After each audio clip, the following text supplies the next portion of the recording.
शंकर बल प्रदान करते। दुनिया के लोग हंसेंगे शंकर जी पे जल चढ़ाने से क्या होता है? दुनिया के लोग हंसेंगे शंकर जी पर एक लोटा जल चढ़ाने से फल क्या मिलता है? एक लोटे जल की महत्वता क्या होती है? दुनिया के लोग हंसेंगे कि शंकर की आराधना का फल क्या होता है। दुनिया के लोग हंसेंगे कि भगवान शिव की भक्ति का फल क्या होता है। दुनिया के लोग हंसेंगे कि शंकर भगवान पर बेलपत्र चढ़ाने का फल क्या होता है। शंकर भगवान का गुणगान करने का फल क्या है। शिव को एक चावल का दाना शंकर को चढ़ाने का फल क्या है। एक बार मुख से पंचाक्षर मंत्र नमः शिवाय, षडाक्षर मंत्र ओम नमः शिवाय, श्री शिवाय नमस्तुभ्यम बोलने का फल क्या है। ये दुनिया के लोग हंसते हैं। पर जितने लोग हंसते हैं हम उनसे कहते हैं ये इतने जो पत्र यहाँ पर इकट्ठे होते हैं, थोड़े यहाँ रखें, आज पहले दिन यहाँ पर इतने पत्र, ये पत्र अलग। इन पत्रों को कभी मौका मिले और जिसके मन में संशय हो, जिसके मन में संशय हो कि शंकर करता क्या है, उसको एक बार इन पत्रों में कहीं ना कहीं इनका मोबाइल नंबर भी रहता है, इनका एड्रेस भी रहता है, तो उसको पढ़ा करो कि इन पत्रों से हमको ये मालूम पड़ता है कि शिव करता क्या है। देवता देते हैं पल्ला झाड़ कर और महादेव देते हैं छप्पर फाड़ कर। मेरा शंकर कभी कम नहीं देता, मेरा वो घड़दानी देता है तो छप्पर फाड़ कर देता है। चोर चोरी करने के लिए शिव जी के मंदिर में जाता है, अपना कपड़ा जलाकर उजाला कर कर चोरी का सामान ढूंढता है। शिव कृपा कर कर उसको कुबेर बना देते हैं। जो कुबेर की कुर्सी पर बैठा वो वही चोर है जो शंकर के मंदिर में चोरी करने गया था। पर शिव ने कृपा कर, वो घड़ी ने कृपा कर।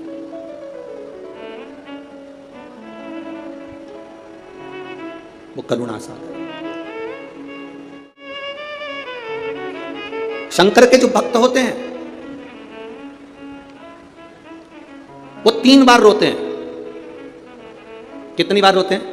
3 बार। शिव के जो भक्त होते हैं वो 3 बार रोते हैं। पहला,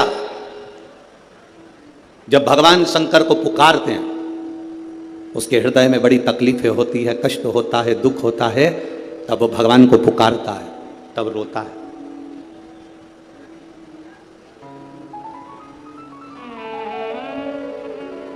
शिव के भक्त 3 बार रोते हैं। पहला, जब वो बाबा को पुकारता है दुख की घड़ी में, कष्ट की घड़ी में, तकलीफ की घड़ी में, तब वो बाबा को पुकारता है, तब रोता है। दूसरी बार, शिव का भक्त जब बाबा नहीं सुनते, बाबा नहीं आते, उसका दुख जब समाप्त नहीं होता और भगवान जब आते नहीं, उसका दुख जाता नहीं, शंकर का भक्त फिर रोता है। शिव के भक्त 3 बार रोते हैं। एक बार भगवान को पुकारते हैं तब, दूसरा भगवान नहीं आता तब, और तीसरी बार शंकर के भक्त तब रोते हैं जब भगवान मिल जाते हैं और उसका कार्य जब पूर्ण हो जाता है, तब भी वो रोता है, तब भी रोता है। शंकर के भक्त 3 बार रोते हैं। पहली बार जब भगवान को पुकारेगा तब रोएगा, दूसरी बार जब भगवान नहीं आएंगे तब रोएगा, और तीसरी बार जब भगवान आ जाएंगे तब रोएगा। तीसरी बार इसलिए रोता है कि मेरे जैसे पापी पर भी तूने कृपा कर दी। मैंने सोचा नहीं था कि मेरा महादेव एक लोटे जल से प्रसन्न हो जाता है और मेरे ऊपर करुणा कर देता है, तब भी रोता है, तब भी। बस आपका भरोसा, आपका विश्वास दृढ़ होना चाहिए, और जितना विश्वास, जितना भरोसा आपका पक्का होगा, उतना परमात्मा को मिलने में देरी नहीं होगी।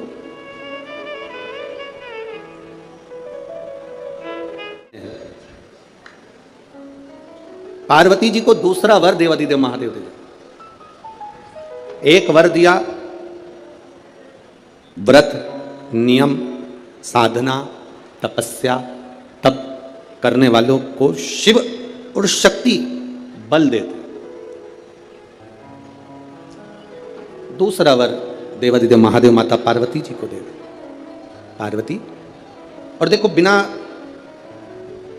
बल के, बिना अगर कोई तप साधना अगर कोई करे और भगवान शिव की कृपा ना हो, माता रानी की, स्वयं माता पार्वती की, व्रत किसी का सफल नहीं होता।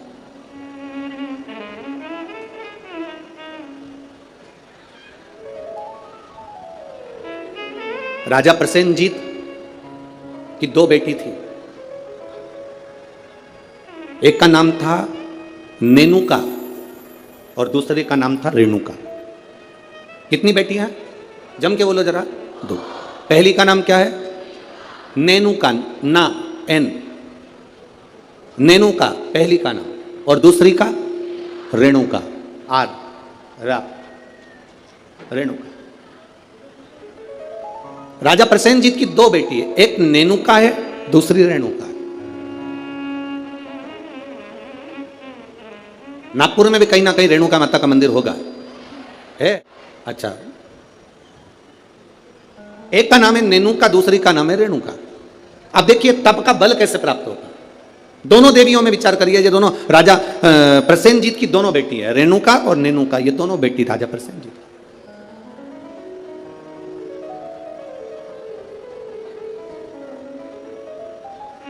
प्रथम नेनुका का जन्म हुआ, और नेनुका का जब जन्म हुआ तब नेनुका उस जन्म को पाने के बाद में अपने राजसी कार्य में अपने पिता के साथ में रहने लगी, कार्य करने लगी। दूसरे नंबर पर आई है रेणुका। रेणुका का जब से जन्म हुआ, जब से रेणुका जन्मी, उस दिन से उसने केवल अपनी मां रेणु से एक बात सीख ली कि जो कुछ मिलेगा वो अपने कर्म से मिलेगा, जो कुछ मिलेगा वो अपनी मेहनत से मिलेगा। इसलिए मत बुरे कर्म कर बंदे वरना पछताएगा, भगवान की आंखों से तू बच नहीं पाएगा, तू बच नहीं पाएगा। हम जिस कर्म को करें उस कर्म के बल पर हमें प्राप्ति हो। एक पत्र आया है, देखिए।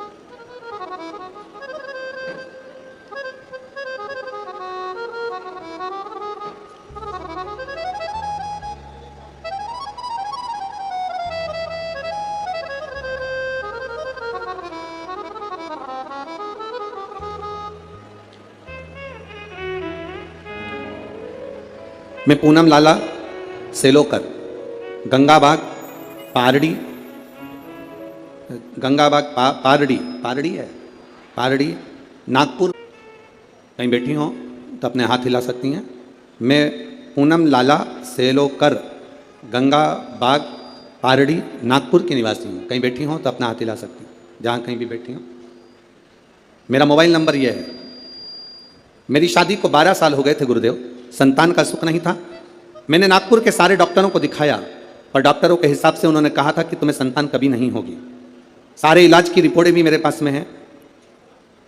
क्यों? उसका कारण यह था कि मेरे गर्भाशय में 12 mm की गठान हो गई थी, और 12 mm की गठान बहुत बड़ी गठान होती है गुरुदेव।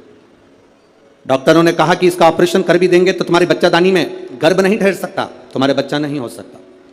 तब मेरी दीदी ने कहा, आस्था चैनल पर कथा आती है, कभी 1 बजे कभी 2 बजे आती है, उस कथा को श्रवण करो।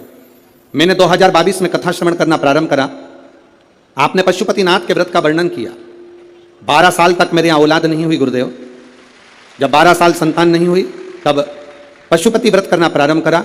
सफेद आंकड़े की जड़ का प्रयोग किया, और सफेद आंकड़े की जड़ को मैंने कमर में बांध भगवान शिव का भजन करना प्रारंभ करा। आपने पीपल के पत्ते का जो उपाय बताया वो मैंने किया, और गुड़ियारी रायपुर की कथा मैंने टीवी पर आसन लगाकर सामने टीवी को चालू कर पूरी कथा गुड़ियारी रायपुर की सुनी, और बाबा की कृपा से उसी महीने में मेरा गर्भ ठहर गया, और 17 जुलाई 2023 को मुझे पुत्र रत्न की प्राप्ति हुई है। मैं बाबा को यहाँ प्रणाम करने आई हूँ। कहीं बैठी हैं क्या? बच्चा लाए हैं? बच्चा लाए हो ले आओ, अगर लाए हो तो लेकर आ सकते हो। गुरुदेव, डॉक्टर के हिसाब से मेरे यहाँ कभी संतान का सुख नहीं था, उनके हिसाब से मुझे औलाद नहीं हो सकती थी, पर बाबा देवादिदेव महादेव पर जो विश्वास किया, भरोसा किया, जल चढ़ाया, जल का आचमन किया, ये शिव की कृपा से मुझे संतान की प्राप्ति हुई। ये शिव तक। एक पत्र और बड़ा सुंदर आया, देखिए।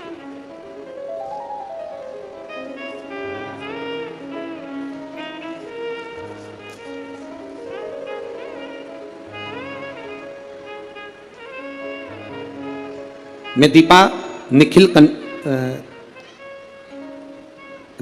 निखिल कनाटे, शांतिनगर, कावलापेट है, कावलेपेट। अरे तुम समझ गए ना? हाँ बस ठीक है। नागपुर मेरा प्लाट नंबर 143। बहुत जोरदार। कहीं बैठी हैं? कहीं बैठी हो तो हाथ हिला सकती हैं। कहीं पर बैठी हो तो हाथ हिला सकती हैं। मैं दीपा निखिल, कनाटे, शांति नगर, समझ जाओ, ठीक है। हाँ, कावलापेट, नागपुर, मेरा प्लाट नंबर 143। गुरुदेव, मैं बाबा का क्या गुणगान करूं, मेरी शादी को कई साल निकल गए, संतान का सुख नहीं था गुरुदेव। 6 साल तो मैं जहां कोई कहता था वहां चली जाती, गोदी भरवा कर लियाती, कोई नारियल डाल डाल कर गोदी में इतने सारे हो गए कि एक बार विसर्जन करना पड़ा गुरुदेव, फिर भी संतान का सुख नहीं हुआ। ऐसा कोई दरवाजा नहीं था जिस दरवाजे पर मैं नहीं गई, पर मुझे संतान का सुख नहीं हुआ गुरुदेव। टेस्ट पे भी करवाया, वो भी सफल नहीं हुआ, संतान का सुख नहीं हुआ। किसी ने कहा एक काम करो, पशुपतिनाथ का व्रत करो, शिव जी को जल चढ़ाकर एक बेलपत्र खाओ और जल का आचमन करो। गुरुदेव, बाबा का मैं क्या वर्णन करूं, पशुपतिनाथ का व्रत किया और बाबा की कृपा से तब भी मेरा गर्भ नहीं ठहरा। मेरे 5 व्रत पूरे हो गए, जब गर्भ नहीं ठहरा तो मैंने बाबा से प्रार्थना करी, बाबा तू सबकी सुनता है। वो सियोर वाला महाराज व्यासपीठ पर बोलकर कहता है तू 3 महीने में सुनता है, फिर मेरी क्यों नहीं सुना। बाबा, मैं मंदिर से आ रही थी तो किसी एक महिला ने कहा कि तू एक काम करा कर, मंदिर में पोछा झाड़ू कर लिया कर। मैं मंदिर में सफाई करने लगी, झाड़ू लगाने लगी, पोछा लगाने लगी, मंदिर की बाल्टी में पानी भरकर रख देती, पूरे मंदिर को साफ करती। बाबा की कृपा का मैं क्या गुणगान करूं, केवल 1.5 महीना बीता और मेरा गर्भ ठहर गया। अब गर्भ ठहर गया गुरुदेव, डॉक्टर को जांच कराई तो उसने कहा कि तुम्हारा गर्भ में बच्चा है। अब डॉक्टर ने जांच कर कर कहा कि गर्भ में बच्चा है। बच्चा मेरे गर्भ में रहा 1 महीना, 2 महीना, 3 महीना, 4 महीना बीतता चले गया। 4थे महीने में मुझे कष्ट बहुत हुआ। जब कष्ट बहुत ज्यादा हुआ तब डॉक्टर को दिखाया तो उसने कहा तुम्हारे गर्भाशय में एक बच्चा है और कोई एक गोला सा दिख रहा है, ऐसा लगता है कि कोई गांठ पड़ी हुई है। तब मुझे भय लगा और मैंने तुरंत गीता प्रेस गोरखपुर की शिव महापुराण की पुस्तक बुलवाई, पढ़ना चालू करा। मेरा 5वां महीना निकला, डॉक्टर कहते रहे तुम्हारे गर्भ में एक बच्चा है और एक गांठ पड़ी हुई है। 6ठा महीना पूर्ण हुआ, 7वां महीना पूरा हुआ, धीरे धीरे करते 9वां महीना हुआ, कथा पढ़ती रही, भोलेनाथ का भरोसा करती रही। अब मेरा डिलीवरी का टाइम आया, डॉक्टर ने कह दिया तुम्हारे शरीर में प्लेटलेट कम है तो तुम्हारा साधारण सा नॉर्मल डिलीवरी नहीं हो सकती, अब ऑपरेशन से बच्चा हो। जानकर मैं बड़ी दुखी हो गई, अब करे तो करे क्या। डॉक्टर के अनुसार तुम्हारे गर्भ में एक बच्चा है और एक गांठ है तो बड़ी सावधानी से बच्चे को जन्म देना पड़ेगा। तब क्या कहूं गुरुदेव, बाबा तो बाबा है। आप कहते हो भगवान देता है पल्ला झाड़कर, महादेव देता है चप्पर फाड़कर। बाबा ने मुझे 2 संतान प्रदान कर दी। जो डॉक्टर कहता था केवल एक गठान है, वो 2 संतान दिए। मैं दोनों बच्चों को लेकर यहां आई हूं गुरुदेव, आपका आशीर्वाद मिले। कहीं बैठी हैं, दोनों बच्चों को लेकर जो आई हैं, कहीं बैठी हो तो हाथ हिला सकती है जहां कहीं बैठी हो, और अगर बैठी हो तो अपने दोनों बच्चों को लेकर व्यासपीठ के पास में आ सकती हैं। मैं दीपा निखिल, कनाटे, शांति नगर, ठीक है, कावलापेट, नागपुर, मेरा प्लाट नंबर 143। श्री शिवाय नमस्ते। ये शिव तत्व है, ओ घड़ी है शंभु, फिर कालदर्शी है। अरे महाराज, अरे लुटा दिया भंडार,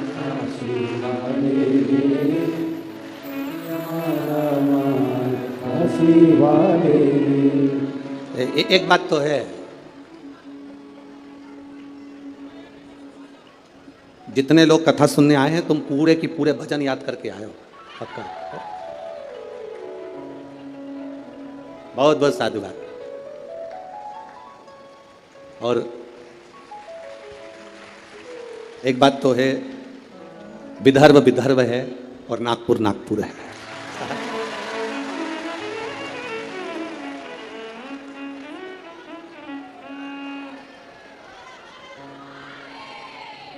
तुम सब नागपुर के संतरे से कम, पक्का। संतों की धरा है नागपुर, शिव तत्व की प्राप्ति। महाराज ओ घड़ी है। 2 बेटियां हैं राजा की, प्रसेनजीत की 2 बेटियां, एक नेनुका है तो दूसरी रेणुका। नेनुका अपने राज परिवार में, अपने राजघराने में सुख से आनंद से रह रही है, आनंद से रह रही है। और रेणुका जिसके अंदर भाव शुद्ध है, जिसके अंदर भाव की शुद्ध है, जिसके अंदर आनंद की शुद्ध है, वो रेणुका है। दोनों में भाव की शुद्धता। नेनुका राजघराने का आनंद ले रही है, नेनुका राजघराने का सुख पा रही है, और रेणुका राजघराने में रहने के बाद भी अपनी मां रेणु के पद चिन्हों पर चलकर भगवान देवाधिदेव महादेव की अविरल भक्ति में लीन है।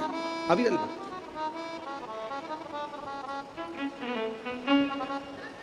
शिव भक्ति में लीन है वो। समय जाता जाता है,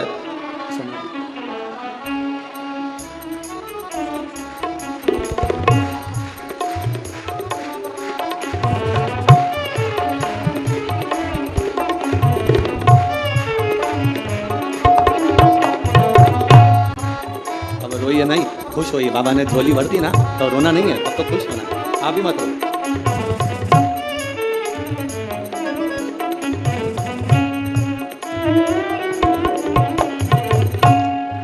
अभी तो रोने का समय गया, अब तो खुश होना। दोनों जने अच्छे से खुश होकर जाओ, रो के नहीं जाना। बाबा के दरबार से गोदी भर कर जा रहे हो और क्या चाहिए, इससे बढ़कर सुख क्या है। दोनों खुश हो। अरे लुटा दिया भंडार कर दिया माला, ये शिव भक्ति है, शंकर की उद्धार। शिव ओघड़ी है। जहां डॉक्टर ने कह दिया था कि नहीं होगा बच्चा, संतान का सुख नहीं है तुम्हारे जीवन में, वहां देने वाला कोई साधारण नहीं है। वो त्रिकालदर्शी, वो कैलाशी, वो अविनाशी शिव है, शंभु है, वो सहज नहीं है। शिव कथा कहती है, भगवान देवादिदेव महादेव का चरित्र कहता।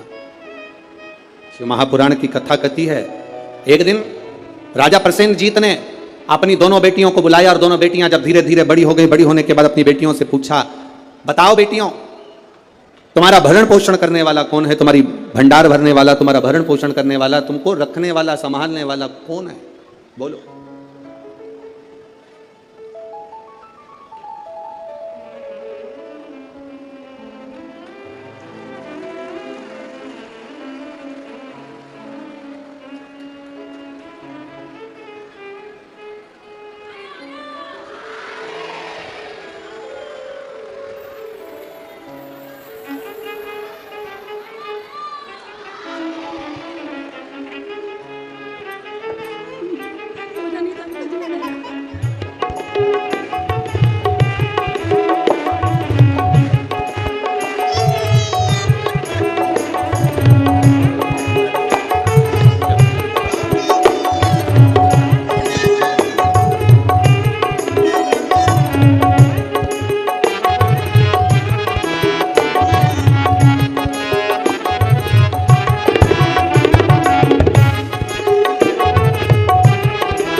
ये वही है जिसको कहा गया था कि गठान है, और बाबा की कृपा से एक नहीं, जब देता है तो छप्पर फाड़ कर देता है। ये शिव तत्व है,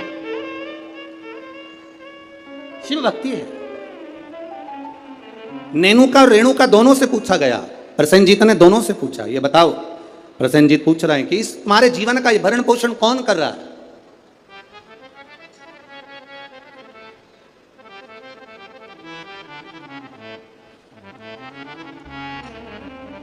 नेनुका ने कहा, पिताजी मेरे जीवन का भरण पोषण आप कर रहे हो, मेरे जीवन को चलाने वाले आप हो, भरण पोषण करने वाले आप हो। अब राजा प्रसेनजीत ने अपनी बेटी रेणुका से पूछा, रेणुका तू बता कि ये भरण पोषण तेरा कौन कर रहा है। रेणुका कहती है, पिताजी ये तो सब जो कर रहे हैं वो भोलेनाथ कर रहे हैं, जो लिखा ललाट पर वो मिल रहा है, जो लिखा, जो ललाट पर लिख दिया वो मुझे मिल रहा। दुख लिखा, सुख लिखा, अच्छा लिखा, बुरा लिखा, जो उसने लिखा वो मुझे मिल रहा। जो लिखा ललाट पर वो मुझे मिला।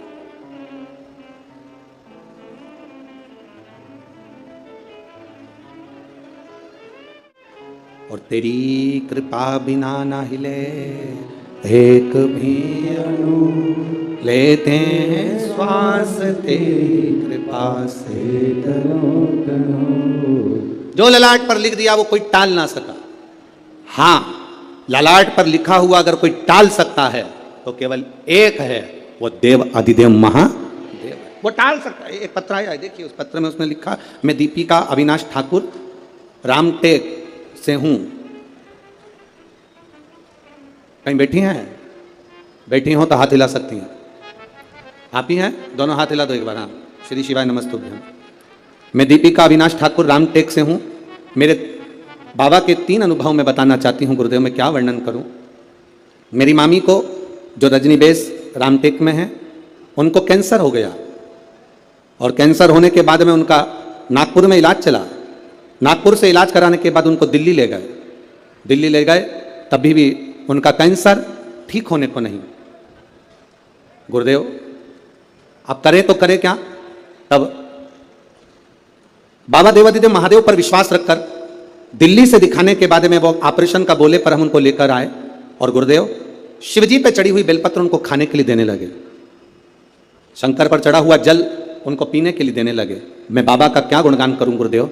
आज बाबा की कृपा से जो मेरी मामी जी को कैंसर हो गया था वो पूर्ण तरह से ठीक है, इसलिए मैं बाबा को यहाँ नमन करने के लिए। आराम है बाबू? दोनों हाथ हिला दो एक बार। श्री शिवाय नमस्तुभ्यम। गुरुदेव शिव कृपा इसी को कहते हैं। गुरुदेव बाबा जब देता है तो साधारण नहीं देता बाबा। गुरुजी आप कहते हो कि सारी समस्या का एक लोटा जल है हल, पर निवेदन करूं गुरुदेव बेलपत्री में भी वो बल है कि साधारण व्यक्ति उस बेलपत्र को समझ नहीं सकता। ये शिव तत्व की प्राप्ति। बैठिए बहन। शिव की वो क्या दे रहा है, क्या कर रहा है, ये उसके ऊपर निर्भर है। नागपुर वालों, आप लोगों को मौका मिला है 5 दिन की कथा का। जितने दिल से, हाँ लोग कहेंगे तुमसे भीड़ बहुत है, बहुत गर्दी है, बहुत भीड़ है, बहुत गर्दी है, तो भी कह देना कि वो हमें जहाँ जगह मिले वहाँ बैठकर दिल से जितनी देर मिले उतनी देर की कथा श्रवण कर कर उसको एक बार अपने मन की बात कहकर जरूर जाना। वो 3 महीने में क्या देगा ये उसके ऊपर नहीं, वो क्या देगा वही जान सकते। भगवान ने अगर आपको धन दिया है तो बन सके जो शिव भक्त यहाँ पर आए उनको दोनों हाथों से कुछ जो बन सके, पानी हो, फलाहार हो, बिस्कुट हो, कुछ भी सामग्री एक बार उनका मुंह झूठा जरूर कराओ और लिख कर रखना अपनी डायरी में कि मैंने 5 रुपए का पानी पिलाया था। 3 महीने इंतजार मत करना, 1.5 महीने में इंतजार कर कर बताना कि वो 5 रुपए का जो पानी पिलाया वो 3 गुना हुआ कि नहीं हुआ, 4 गुना हुआ कि नहीं, उसका फल क्या, क्या मिल रहा है, क्या प्राप्त होगा, वही तो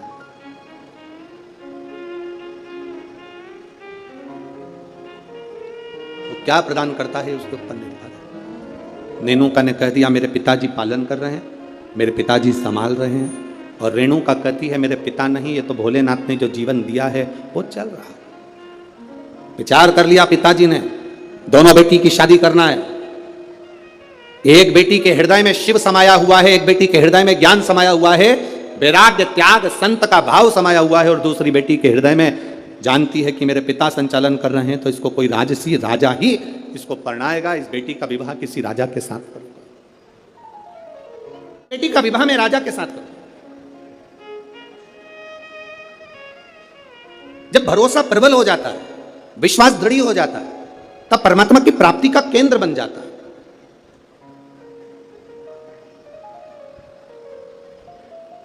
अभी हम आ रहे थे, जब आते आते देखा कि लोग टेंट के बाहर, पंडालों के बाहर लोग धूप में बैठे हुए हैं, बहुत गर्मी है, धूप अपार, पर आप प्रयास करना। 2 बजे कथा चालू हुई, 5 बजे तक चलेगी, 2 बजे से 5 बजे तक जो धूप में बाहर भी बैठे हैं वो अंदाजा लगाकर बैठना कि 2 बजे से 5 बजे तक आपको कहीं धूप दिखी, कहीं धूप नजर आई, कहीं धूप लगी, वो छत्र छाया कर कर बैठता है। साधारण नहीं है मेरा शिव, साधारण नहीं मेरा ऊपरी।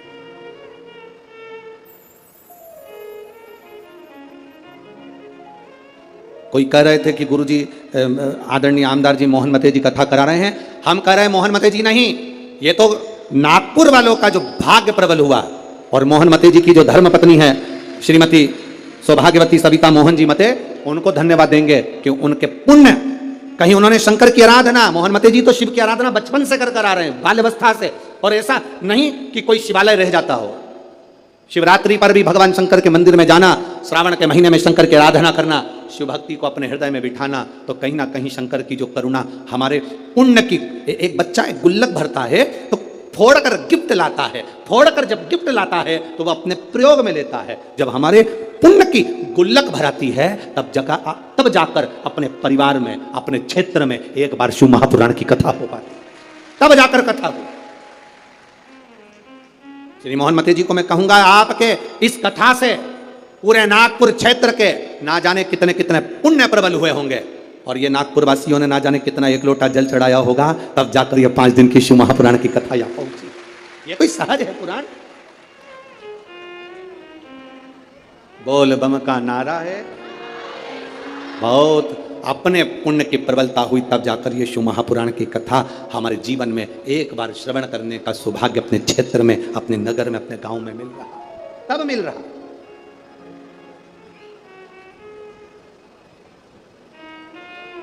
अब बेटियां किसको बिहा दी जाए, बेटी किसको दे दी जाए? कर्म का फल देखिए, जो भगवान देवादिदेव महादेव ने माता पार्वती को कहा था कि जो मेहनत करता है, पार्वती जो संकल्प ले लेता है, जो नियम ले लेता है, जो व्रत करता है, उसके व्रत का फल हम स्वयं देते हैं।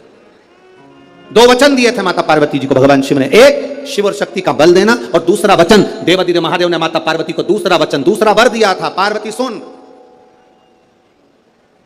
संसार में रहने वाली नारी, पुरुष, बच्चे, बूढ़े, इस मृत्यु लोक में जो रह रहा है, संसार में अगर उसके जीवन में कभी दुख की एक घड़ी भी आई है तो उसके कर्म से आई है। उसने जो पूर्व में कर्म किया होगा उसके अनुसार उसको एक दुख की घड़ी में भोगना पड़ा है। पर उस दुख की घड़ी में पार्वती, अगर उसने भूलवश भी मुझे याद किया, शंकर कहते हैं मैं उसी क्षण उसके दुख को मिटाने के लिए संसार सागर में पहुंच जाऊंगा। मैं वचन देता हूं।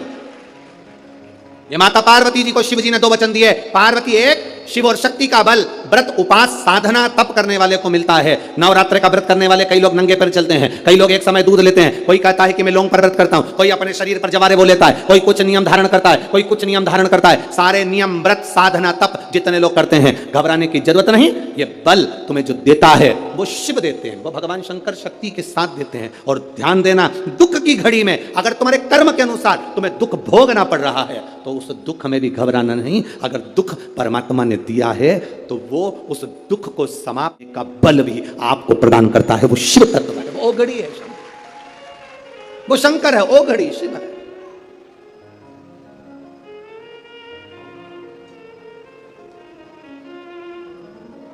वो शंभु है। आपके बल को जो बढ़ा रहा, आपके विश्वास को जो दृढ़ कर रहा। महाराज राजा प्रसेन ने विचार कर लिया, दोनों बेटी का विवाह करना है। नेनुका का विवाह करूंगा किसी राजा के साथ और रेणुका का विवाह करूंगा किसी ऋषि के साथ। नेनुका सहस्त्रार्जुन को दी गई, जिसकी हजारों भुजाएं थी, खूब राजसी ठाठ था, खूब बल था। नेनुका सहस्त्रार्जुन को दी गई, जितने रावण को भी अपने काबू में कर रखा था।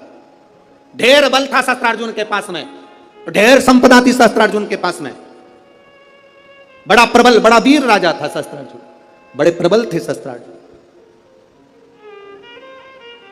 सहस्त्रार्जुन साधारण नहीं थे, बड़े प्रबल, बड़े वीर। जो रावण को भी अपने कब्जे में रखता हो वो साधारण नहीं हो सकता है।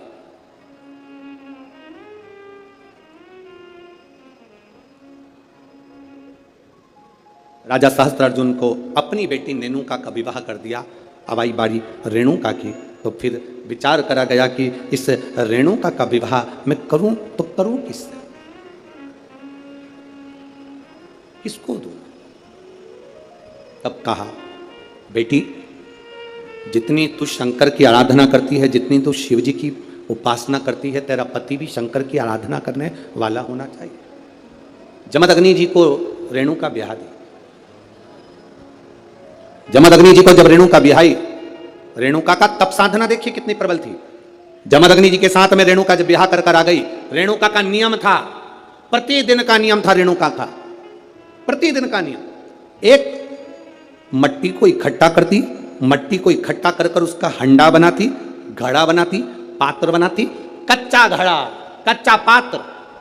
मेरा निवेदन है, यहां पर जितनी माताएं बैठी हैं, एक बार प्रयोग कर कर देखना कि आप मट्टी लाओ, मट्टी का हंडा बनाओ, मटकी बनाओ, और उस मटकी में कहीं जाकर जल भर कर लेकर आना, अपने सिर पर रखकर। मटकी टूटेगी कि नहीं टूटेगी? अरे बोलो तो जम के, टूटेगी ना, क्योंकि वो पकी नहीं है, सही से बनी नहीं है, मटकी टूट जाएगी। अगर वो मट्टी का पात्र पका होता, मट्टी का पात्र अग्नि में तपा होता, मट्टी का पात्र अग्नि में सना होता, अग्नि में तपा होता, तो वो मटकी फिर टूटती नहीं। अगर वो तपा हुआ है, अगर वो तपा अग्नि में तपा हुआ है तो वो नहीं टूटेगा, पर वो अग्नि कच्चा पात्र है तो टूटेगा, पका नहीं है तो वो टूट जाएगा। रेणुका का नियम था, मट्टी का पात्र बनाती, मटका हंडा बनाती और हंडे को लेकर जब नदी पर जाती जल भर कर लाती, जल भर कर लाती और वो जल अपने पति को देती। जमदग्नि जी को जल देती, जमदग्नि जी भगवान शिव को समर्पित करते। ओम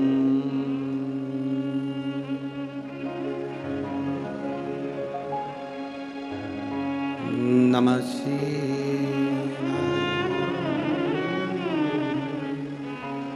ओम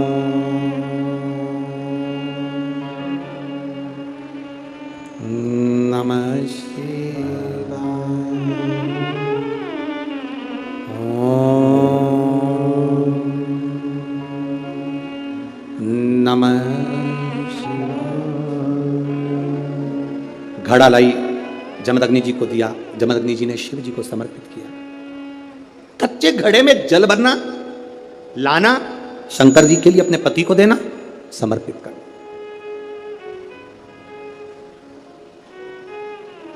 सबसे कठिन काम, कच्चे घड़े में जल भरकर लाकर पति को देना और जल समर्पित करना।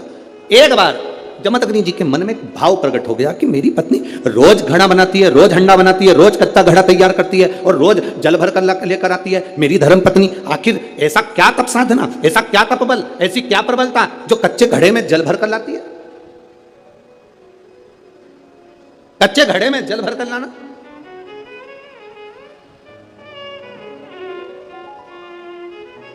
मेरी जीजियों, एक बात अपने जीवन में उतार कर रखना, कभी जिंदगी में अगर कभी ऐसा योग लगे, कभी तुम्हारे जीवन में कभी ऐसा लगे, अब तो थोड़ी शरद चालू हो गई, ठंडक चालू हो गई, तो मट्टी के पात्र का जल से शिव का अभिषेक कभी तो नहीं हो सकता, पर बैसाख महीने में, ज्येष्ठा महीने में कभी मौका लगे अपने जीवन में और तुम्हें लगे कि मेरे जीवन में दुख नहीं हो रहा, मेरे दुख जा ही नहीं रहा, तो 5 बेलपत्र,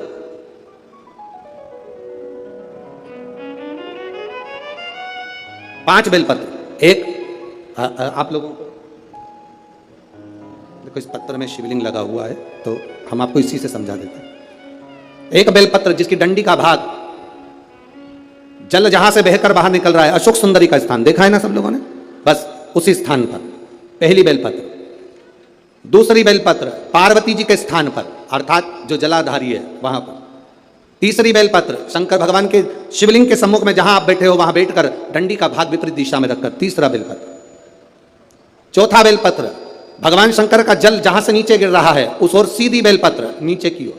और 5वीं बेलपत्र शंकर भगवान के अशोक सुंदरी के स्थान को छुआकर नंदी के पास रखकर, जो घड़े में जल है अर्थात मट्टी के पात्र में जो तुम जल लेकर गई हो, उस पात्र के जल से शंकर का अभिषेक कर देना, शिव को वो जल समर्पित कर देना। जिंदगी में कैसा भी दुख हो वो कटता ही है, वो दुख रह नहीं सकता, ये निश्चित था।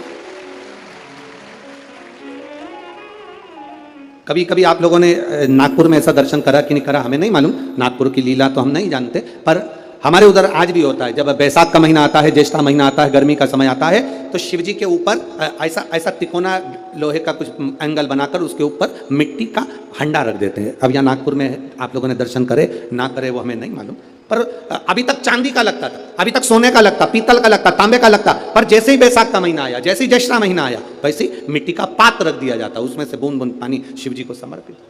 करें दर्शन यहाँ पे, किसी ने करे यहाँ रखते हैं लोग, ठीक है। शिव तत्व की प्राप्ति के लिए भगवान देवादिदेव महादेव के आनंद सुख को प्राप्त करें।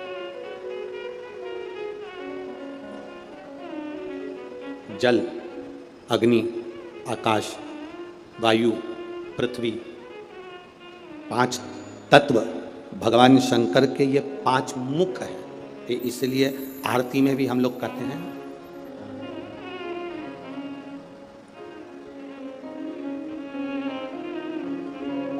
पंचानंद भोले पंचानन हंसासन गरुड़ासन हंसासन गरुड़ासन वृषवाहन वाहन साजे। ओम जय शिवा ओंकारा दो भुज चार चतुर भुजे 10 भुजे अति सोहे। बोले 10 भुजे अति सोहे। अब 5 मुख पंचानंद शिव है। जल, वायु, आकाश, अग्नि, पृथ्वी, ये पंच तत्व शंकर के 5 मुख में विराजमान। 5 मुख। शिव की पंचायत में 5 देवता हैं। कितने देव हैं? 5। पहला देवाधिदेव महादेव, दूसरा गणेश जी महाराज, तीसरा भगवान नारायण, चौथा सूर्य नारायण भगवान, और 5वां नंबर पर है मां दुर्गा भवानी अष्टभुजा धात्री मां देवी मां दुर्गा। ये 5 शिव पंचायत में 5 देवता। फिर से बोलिए, पंचायत में 5 देव कौन से होते हैं? पहला शिव जी, दूसरा गणेश जी, तीसरा भगवान विष्णु, चौथा भगवान सूर्य नारायण, और 5वें मां दुर्गा भवानी। ये 5 शंकर की पंचायत के देवता हैं। शिव पंचायत में ये 5 रहते हैं।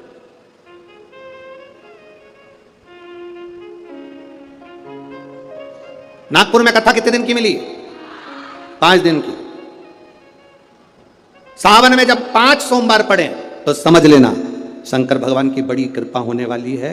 5 सोमवार मिल गए सावन के महीने में, मतलब शिव जो श्रावण के महीने में 1 लोटा जल चढ़ाने वाले हैं उनकी मनोकामना पूर्ण होती ही है। पंचानंद स्वरूप में 5 दिन में 5 स्वरूप में पंचायत में पंचानंद पंच भौतिकता का आनंद रखने वाले शिव तत्व की प्राप्ति का सुख है शिव महापुराण। कई लोग कहते हैं गुरुजी 7 दिन की कथा करते हो, कभी 5 दिन की। आखिर 5 दिन की कथा का फल क्या है? हम कहते हैं कभी सुनिए, बैठिए पंडाल में जहां जगह मिल जाए वहां बैठकर कथा का रस तत्व ग्रहण करिए, और जब जाओ आरती हो जाए, कर्पूर गौरम हो जाए, तब यहां तो उस रज को कभी शरीर पर लगा। एक पत्र आया, एक लड़के को ब्लड कैंसर हो गया, देखिए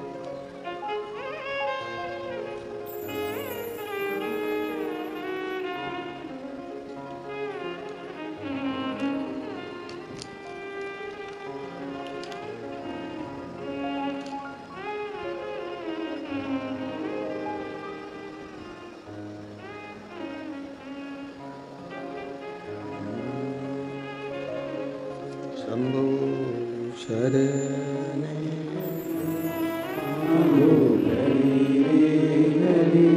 दुख काटो दया करी न दर्शन आपो। शरण पड़ी मांगो घड़ी रे घड़ी दुख काटो। अब वो कैंसर वाला तो पत्र ढूंढना पड़ेगा, ये पत्र भी अच्छा है। मेरा नाम भसीजा शुभम विलास पोटुआर, 27 साल की उम्र है, मुकाम पोस्ट तहसील बड़सा, जिला गढ़चिरौली, महाराष्ट्र राज्य। कहीं बैठे हो तो हाथ हिला सकती हैं, कहीं बैठे हो तो हाथ हिला सकती हैं, जहां कहीं बैठी हैं। गुरुदेव, मेरा लीवर और किडनी दोनों ही डैमेज हो गए थे। दोनों ने काम करना बंद कर दिया, पेट में पानी भरा गया। डॉक्टर को दिखाया तो डॉक्टर ने कहा इसका पानी नहीं निकाल सकते क्योंकि इनके शरीर में खून की भी कमी है और लीवर किडनी दोनों काम करना बंद कर दिया।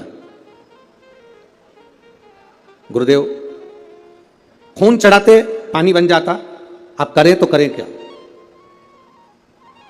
डॉक्टर ने कहा इसका एक तरीका हो सकता है कि टॉयलेट द्वारा या लेट द्वारा इनका पूरा की पूरा पानी निकालना होगा। वो निकाला पर वापस पानी जम गया। लीवर किडनी काम नहीं कर रहे थे, डॉक्टरों ने हाथ ऊंचे कर दिया। डॉक्टरों का कहना था इसका कोई इलाज नहीं है, आप किसी भी हॉस्पिटल में ले जाओ, बड़े से बड़े हॉस्पिटल में ले जाओ तो इनका किडनी लीवर का या तो बदला जाए तब कुछ काम करे, परंतु इनका कोई फल नहीं है। हम उनको घर ले आए गुरुदेव, किडनी लीवर काम नहीं कर रही। डॉक्टर ने कहा आप ले जाओ, पर मन नहीं माना। हमने दूसरे हॉस्पिटल में उनको भर्ती करा, वहां पर भी इलाज चालू हुआ पर आराम नहीं लगा क्योंकि किडनी लीवर दोनों बेकार हो चुके थे।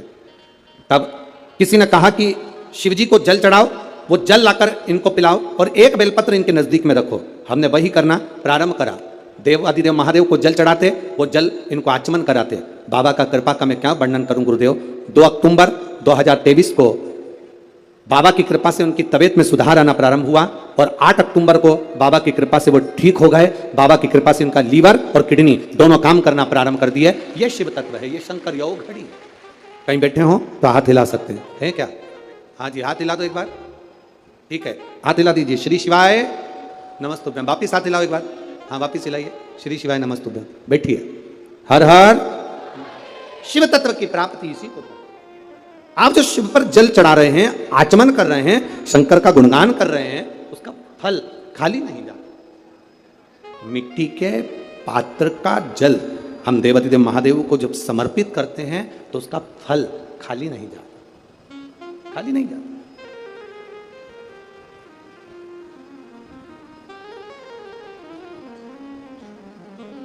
हरि शंभु शरणे पड़ी, मांगू घड़ी रे घड़ी, दुख काटो दया करीन दर्शन आभो। महाराज, शिव महापुराण की कथा कहती है, रेणुका देवी कच्चे घड़े में जल भर कर लेकर आती, अपने पति को देती और जमदग्नि जी उस जल को लेकर शिव जी को समर्पित करते। पर उनके चित्त में यह बात बैठ गई, आखिर इसकी दृढ़ता, इसकी भक्ति कितनी प्रबल होगी कि कच्चे घड़े में पानी नदी से यहां तक आ गया और कच्चा घड़ा टूटता नहीं। जब तक शिव जी को जल नहीं चढ़ाते तब तक वो घड़ा समाप्त नहीं होता। आखिर इसकी भक्ति किसकी है? इस रेणुका ने भक्ति किसकी करी? किसकी भक्ति करी? ये रेणुका किसको भजती है? क्या देखा जमदग्नि जी ने कि आज रेणुका ने मट्टी का जो घड़ा बना रही है, जमदग्नि जी क्या देख रहे हैं कि मट्टी के घड़े को बनाकर पास में पार्थिव शिवलिंग का निर्माण कर रही है। एक शिवलिंग का निर्माण कर रही है, पार्थिव शिवलिंग।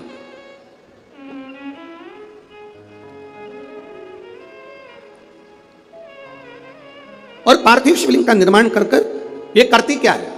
मट्टी का जो घड़ा बनाया, उस घड़े को पार्थिव शिवलिंग का पूजन कर कर उस घड़े को शंकर से स्पर्श करा देती है। शिवलिंग से स्पर्श करा रही, केवल छुआ रही। थोड़ा ध्यान देना जरा कथा पर। पुराण की कथा कहती है,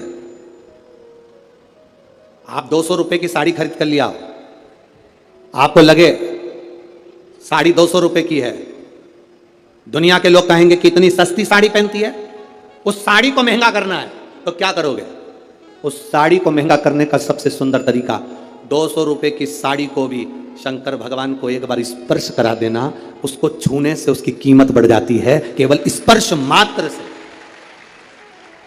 अब वही 200 रुपए की साड़ी पहनकर जरा मार्केट जाइए, वही 200 रुपए की साड़ी पहनकर अपनी सहेली के घर जाइए, वही 200 रुपए की साड़ी पहनकर अपने परिवार में जाइए। आपके परिवार वाले उस 200 रुपए की साड़ी को देखकर भी कहेंगे तेरे पर ये साड़ी अच्छी लग रही है, थोड़ा महंगी होगी ऐसा लग रहा है। मतलब भगवान को जो छू जाता है उसकी कीमत मेरा महादेव अपने आप बढ़ा देता है। केवल परमात्मा को छुआ, स्पर्श किया, उसकी कीमत बढ़ गई, उसकी कीमत बढ़ी। केवल छूने पर, केवल स्पर्श।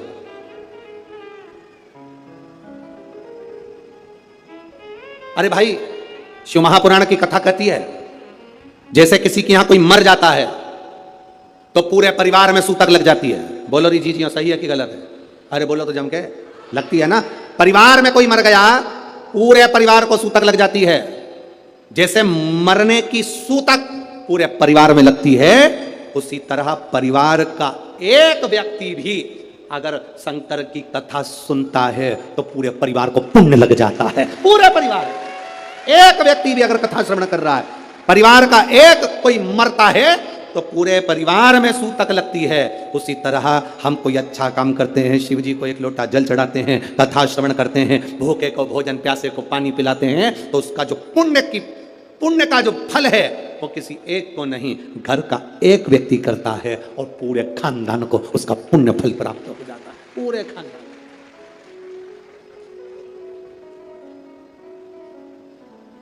पूरे खानदान को उसका फल मिला। महाराज, शिव कथा कर रही है।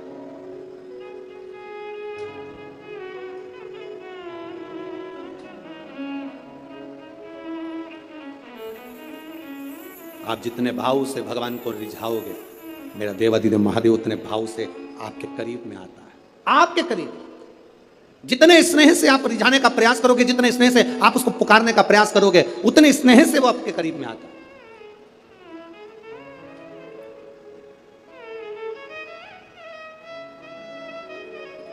कभी कथा के पंडाल में अगर बैठकर कथा सुन रहे हो, या टीवी के सामने सुन रहे हो, मोबाइल पर कथा सुन रहे हो, इस नागपुर की धरा से पवित्र शिव महापुराण की कथा, 5 दिवसीय शिव और पार्वती शिव महापुराण की कथा सुन रहे हो, उसके नियम को धारण कर करके मैं कथा पंडाल में बैठकर कथा सुनूं, कथा पूरी होने के बाद भूमि को प्रणाम कर कर, नमन कर कर, अपने हृदय से उसको नमन कर कर जाऊं, अपने हृदय की बात उससे कह कर जाऊं, तो कंकर शंकर सुनता जरूर है और कुबेरेश्वर महादेव झोली भरता जरूर है। आप दिल से कहें उसको,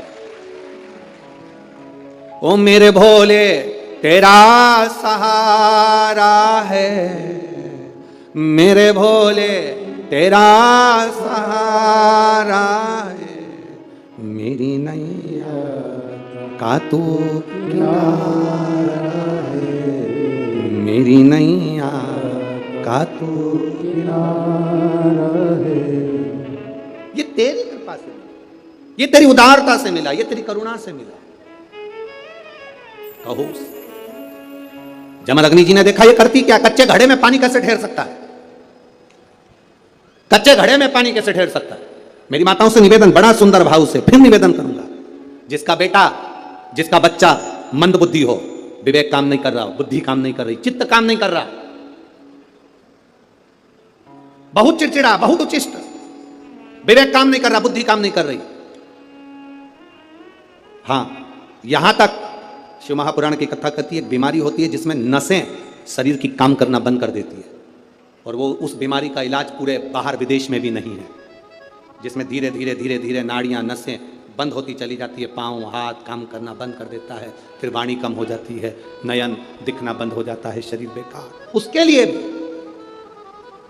कोई मंदबुद्धि है, उसके लिए भी शिव महापुराण की कथा कहती है, हफ्ते 2 हफ्ते में कभी सोमवार के दिन भले मट्टी का बर्तन तुम्हारे घर में नहीं हो, घर में कोरा सा दिया भी हो, कोरा दिया, दिया कोरा मतलब उसमें दीप ना लगा हो, मट्टी का नया दिया, उसमें अगर आपने थोड़ा पानी भरकर रख भी दिया और उसमें गलते गलते वो पानी ज़्यादा नहीं भी बचा, 2 बूंद भी बचा है, और वो 2 बूंद भी अशोक सुंदरी वाली जगह पर चढ़ा है, और वही पानी जिसकी विवेक, जिसकी बुद्धि, जो मंद बुद्धि कहा जाता है, उसको अगर बेलपत्री के साथ में वो जल की 2 बूंद भी उसको दी जाए तो वो विवेकवान बनता चले जाता है, उसकी बुद्धि काम करना प्रारंभ करती है। कितना भी मंद बुद्धि हो, पड़ा रहता हो, पड़ा है, मुंह से राल बह रही है, वो बोल नहीं पा रहा, शरीर विग्रह बेकार बिल्कुल, उसके लिए भी ये कार्य करता। शिव पर चढ़ा हुआ मट्टी के पात्र का जल सुख प्रदान करता है। हमारे यहाँ नवरात्रे में जवारे बोए जाते हैं, आप लोगों को इधर बोते हैं कि नहीं बोते मालूम नहीं, हमको बोते हैं इधर, मट्टी के पात्र में जवारे बोए जाते हैं, कुंडी में जवारे बोए जाते हैं, मट्टी में गेहूं डालकर जवारा बोया जाता है। उस जवारे क्यों बोते हैं, उसको बोने का कारण क्या है? केवल कोई कहे कि हम ठाकुर जी को भजते हैं, भगवान कृष्ण को भजते हैं, कोई कहे हम तिरुपति बालाजी को, नारायण को भजते हैं, कोई कहता है कि हम हरि विट्ठल को, पांडुरंगा को भजते हैं, हमारे यहाँ हम इनको भजते हैं तो जवारे नहीं बोते। ना ना, पुष्टि मार्गी है, ठाकुर जी की सेवा करने वाला है, उसके यहाँ भी ये 9 दिन जवारे बोए जाते हैं। रामानुज संप्रदाय से जुड़ा हुआ है, नारायण की पूजन कर रहा है, उसके घर में भी जवारे बोए जाते हैं। पांडुरंगा हरि विट्ठल की उपासना कर रहा है, उसके घर में भी जवारे बोए जाते हैं। जवारे का महत्व हमारे यहाँ शास्त्र कहता है। क्या महत्व है उसका, क्या फल है उसका? महाराज, जब देवी माता ने दुर्गा भवानी को पंचायत में बुलाया गया, शिव पंचायत में मां दुर्गा बैठी हुई है, और शिव पंचायत में जब दुर्गा भवानी बैठी, उपद्रवियों ने उपद्रव मचाया, अहंकारियों ने अहंकार मचाया, असुरों ने, राक्षसों ने हाहाकार मचाना प्रारंभ करा। तब उस समय पर देवाधिदेव महादेव माता पार्वती को देखकर, दुर्गा भवानी को देखकर मुस्कुरा रहे थे। केवल शिव मुस्कुरा रहे हैं, पार्वती को देखकर, दुर्गा भवानी को देखकर, मां जगत जननी को देखकर केवल मुस्कुरा रहे। तब देवता सूर्य नारायण ने भगवान शिव जी को देखकर हाथ जोड़कर प्रार्थना करी। भास्कर देव बोले, सूर्य नारायण बोले, बाबा मेरे मन के संशय को मिटा दीजिए। शिव जी ने पूछा क्या काम है, बोलो क्या चाहते हो?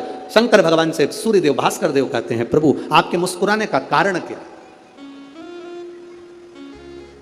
भारत की भूमि पर जितनी जगह पर भी आप लोग कथा सुन रहे हो, आस्था चैनल पर, फेसबुक यूट्यूब पर जितने लोग कथा सुन रहे हो, बड़े ध्यान से सुनना कि जवारे क्यों बोए जाते हैं, नवरात्रि में जवारे की महत्वता क्यों होती है। क्यों बोया जाता है, मिट्टी में गेहूं डालकर क्यों उत्पन्न किया जाता है, उसकी महत्वता क्या है? सूर्य नारायण पूछ रहे हैं भगवान देवाधिदेव महादेव से। आप दुर्गा भवानी को देखकर मुस्कुराए, आप हंसे हैं, आपके चेहरे पर प्रसन्नता आई है, कारण क्या? और महाराज देवाधिदेव महादेव ने कहा, यहां भगवान विष्णु, गणेश जी, भास्कर देव, आप सब बैठे हो। असुरों ने आक्रमण कर दिया, असुरों ने आक्रमण करा है, और वह असुर आक्रमण कर दिए हैं तो वो असुर प्रवेश कर रहे हैं, उपद्रव मचाकर, हाहाकार कर कर नष्ट करने वाले हैं इस पूरी पृथ्वी को। तो फिर उसको बचाएगा कौन, कैसे बचेगा? शिव जी ने कहा, चिंता मत करो। दुर्गा ने अपने केश का स्मरण किया, एक केश को माता पार्वती जी ने अपने हाथों से छुआ, छूते ही एक कुंड में सुंदर जवारे उत्पन्न हुए हैं। जब तक वो जवारे बड़े नहीं हो जाते, जब तक वो जवारे थोड़े प्रबल नहीं हो जाते, तब तक एक भी असुर प्रवेश नहीं कर सकता, हाहाकार नहीं मचा सकता और अंदर आ नहीं सकता। शिव महापुराण की कथा कहती है, जवारे जिसके यहाँ बोए जाते हैं, जवारे का, आप लोग कहते हैं कहीं पर देवी जी बैठी हैं, किसी के यहाँ मिट्टी की मूर्ति आई, 21 फीट की, 41 फीट की, 15 फीट की, 10 फीट की, 25 फीट की देवी जी की प्रतिमा स्थापना हुई। लोग कहते हैं हम देवी जी का दर्शन करने जा रहे हैं, दुर्गा जी का दर्शन करने जा रहे हैं। शिव महापुराण की कथा कहती है वो दुर्गा जी का दर्शन नहीं, देवी का दर्शन नहीं, नवरात्रि में जहां जवारे बोए जाते हैं वहां मात्र आप पांव रखते हैं तो अपने घर में से क्लेश दूर हट जाता है, अहंकार दूर हट जाता है, अभिमतता दूर हट जाती है, तकलीफें दूर हट जाती है। जिसके घर में जवारे बोए जाते हैं वहां से अहंकार, काम, लोभ, आसक्ति, वासना, तृष्णा और दुख, तकलीफें दूर हट जाती है। तो जवारे का मूल का तत्व आनंद सुख है। महाराज उसको समझने वाला समझ सकता। रेणुका घड़ा बनाकर शिव जी का स्पर्श कर रही है, केवल स्पर्श, मट्टी के पात्र में बला जाता है स्पर्श मात्र, सहज नहीं है शिव। उसकी भक्ति बड़ी प्रबल है क्योंकि उसके मस्तक पर गंगा विराजमान है और वो साधारण कृपा करने वाला नहीं, दुनिया को अमृत देने वाला है। शिव अमृत प्रदान करता है।